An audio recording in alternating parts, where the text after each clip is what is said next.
మన భారతదేశంలో రాజ్యాంగం ప్రకారం నువ్వు ఏదైతే నమ్ముతున్నావో నీ ఇష్టం వచ్చినటువంటి మతాన్ని నువ్వు ప్రచారం చేసుకోవచ్చు. దెయ్యాలు వేదాలు వల్లించడం గురించి ఎప్పుడైనా విన్నారా? మీరు కళ్ళారా చూసారా? ఇప్పుడు చూడండి. ఎదుటివాడి మతాన్ని కించపరచకుండా ప్రచారం చేసుకోవాలి. నేను మాట్లాడే క్రమంలో యేసుక్రీస్తు గురించి, యేసుక్రీస్తు మన కోసం ప్రాణం పెట్టాడు చెప్పుకుంటూ వెళ్తాను నేను. ఆ క్రమంలో మీ రాముడు మంచివాడు కాదు, మీ కృష్ణుడు మంచివాడు కాదు, మా దేవుణ్ణి నమ్మండి అనే మాట మాట్లాడు. అలా మాట్లాడితే వాళ్ళు లుచ్చా మతమనే కదా.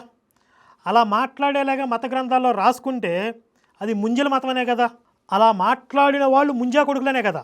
అవతల ధర్మానికి సంబంధించి అవతల మతానికి సంబంధించినటువంటి వ్యక్తులను కించపరుస్తూ మాట్లాడేది మీరు ఒక్కరు మాత్రమే.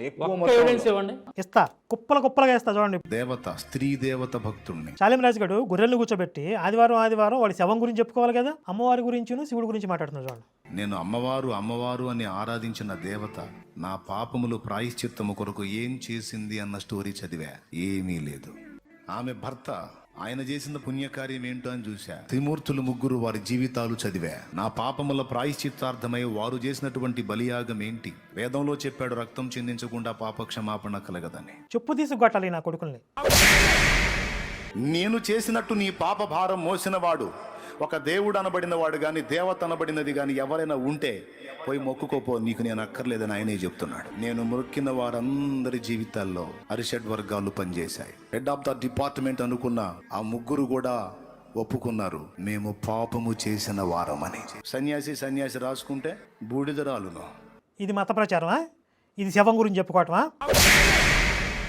వేదం చెప్పింది శుక్ల యజుర్వేద సంహితలో దేవతలంతా ఆయనకు సాగిల పడుతున్నారని. వేదంలో అంట పీసుగోడికి సాగిల పడుతున్నామని చెప్పి దేవతలు చెప్పారంట. పీసుగోడి గోచి ఊడిందాక మనం తంతంది ఎందుకు కాదు. ఈ రకంగా ఈ సాతాన్ రాజు కూడా నోటికి వచ్చిందల్లా వాగితే మనం గట్టిగా వాడికి వాతలు పెట్టేటప్పటికి అప్పటికి బుద్ధి వచ్చింది వాడికి. విగ్రహాల్లో దేవత్వం ఏమీ లేదు, కానీ ఏ తత్వం దయ్యం టెస్టేసి కూర్చుంటాదట. వీడి నాలుకని బయటికి లాగి కొయ్యాలి. రాయి దేవుడు అవుతుంది, చెట్టు దేవుడు అవుతుంది, కుక్క దేవుడు అవుతుంది, బొమ్మ దేవుడు అవుతుంది, అన్ని దేవుడైపోతాడు నీకు. ఎవరితో లేకపోతే? దేవునితో లేకపోతే మనుషులు చేసిన బొమ్మలు దేవుడైతే.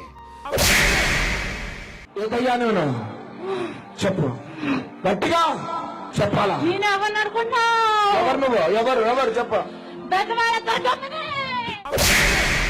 ఇప్పుడు ఈ లుచ్చా నా కొడుకులందరూ చేసేది మత ప్రచారమా?